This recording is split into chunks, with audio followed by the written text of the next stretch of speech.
तो जब राजा के बेटे 10 दिन के बेटे ने घोषणा की कि मैं आ रहा हूँ, शेरों को बता दिया जाए, तो ये सब सुनने के बाद चाहे कितनी भी उन्होंने हिम्मत से कहा हो, फिर भी प्रतिबंधपुरम जिस राज्य के वो कुमार थे, राइट, या उनके पिताजी जिस राज्य के राजा थे, प्रतिबंधपुरम में हर कोई इस बारे में बात करता था। लेकिन बहुत जल्द वो लोग इस बात को भूल गए थे कि ऐसी कोई भविष्यवाणी की गई है। सबको याद क्या रहा कि ये जो नया राजकुमार पैदा हुआ है ये बहुत ही यूनिक पावर्स के साथ पैदा हुआ है, क्योंकि वो 10 दिन में ही बोलने लग गए।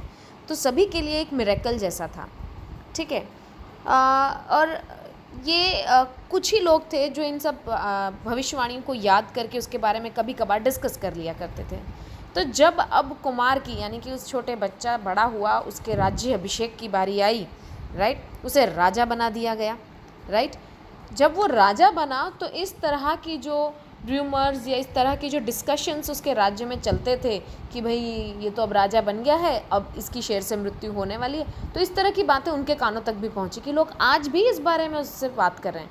वो सोचता था कि ऐसा कुछ नहीं है, लेकिन उसे पता चला, उसके कानों तक ये बात आई कि उसके लोग आज भी ये मानते हैं कि उसकी जो मृत्यु है वो एक राजा से होगी ही होगी।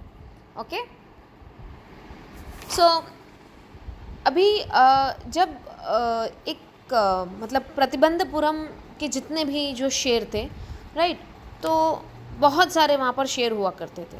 और जो अब नए राजा बन चुके थे, राइट, टाइगर किंग, उन्होंने कहा था कि अपने राज्य में घोषणा करवाई, ठीक है, कि भाई तुम सभी लोग यदि किसी भी जानवर का शिकार करोगे या तुम्हारी तरफ कोई जानवर बढ़ेगा, अगर गाय तुम्हारी तरफ मारने को आती है, ऑक्स तुम्हें मारने को आता है, तुम अपने सेल्फ डिफेंस में उसे मार सकते हो। लेकिन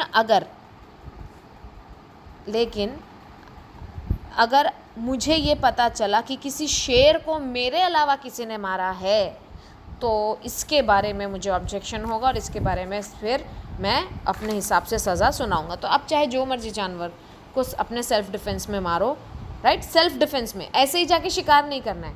आप पर कोई हानि पहुंचाता है कोई जानवर शेर के अलावा, तो आप उसे अपने सेल्फ डिफेंस में मार सकते हो, ऐसी घोषणा करवाई। लेकिन शेर अगर सेल्फ डिफेंस में आपने मारा तो आपके खिलाफ एक्शन लिया जाएगा। इसके बाद राजा ने डिसाइड कर लिया कि अब मैं प्रतिबंधपुरम के किसी भी शेर को नहीं छोड़ूंगा, और प्रत्येक शेर को उन्होंने शिकार कर करके मारने की ठान ली, ठीक है। तो जैसे ही एक दिन उन्होंने जंगल में अपना पहला शेर मारा, उन्होंने जो उनके हेड एस्ट्रोलॉजर थे उन तक मैसेज पहुंचाया और ये पूछवाया कि अब बताओ तुम्हारा क्या कहना है, राइट, पंडित जी अब आप बताइए। तो एस्ट्रोलॉजर ने थोड़ा झिझकते हुए, अब महाराजा है तो बिल्कुल ही ओपनली जवाब नहीं दे सकता, तो उसने थोड़ा सा झिझकते हुए जवाब दिया, राइट, एंड ही सेड कि मेरे महाराज, आप भले ही 99 शेर मार लें, राइट, सेम उसी तरह मारें, लेकिन आपको 100वें शेर से बच के रहना पड़ेगा। 100वां शेर, 99 शेर आप मार लोगे, लेकिन 100वां शेर आपके प्राण लेके रहेगा, ठीक है। इसके बाद राजा ने कहा कि अगर मैं सारे के सारे 100 शेर मार लेता हूँ तो तुम बताओ तुम क्या करोगे, ठीक है।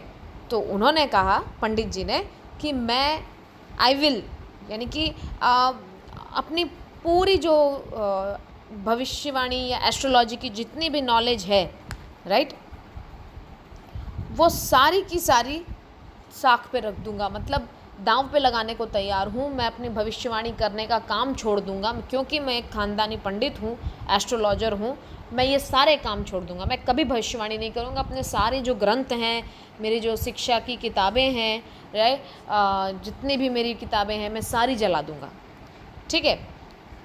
तो उसके बाद एक के बाद एक राजा ने अपने राज्य के सारे शेरों को मारना शुरू कर दिया। कभी कभी उन्हें खतरा भी फेस करना पड़ा था, राइट।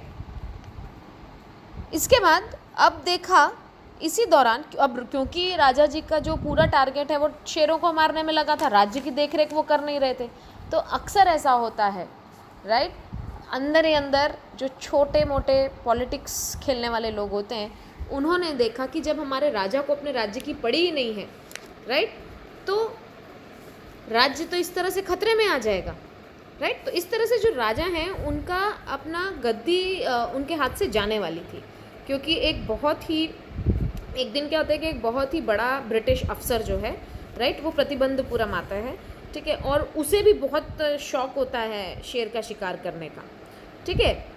तो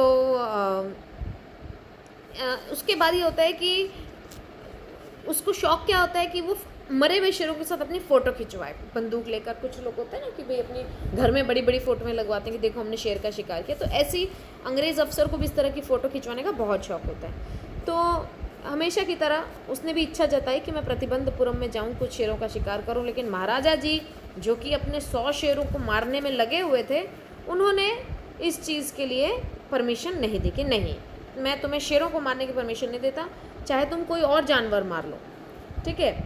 तो जो ब्रिटिश अफसर का जो सेक्रेटरी था उसने महाराज को फिर एक मैसेज भिजवाया, राइट, कि भाई महाराज जी आप एक बार फिर सोच लें, इससे आप मुसीबत में आ सकते हैं।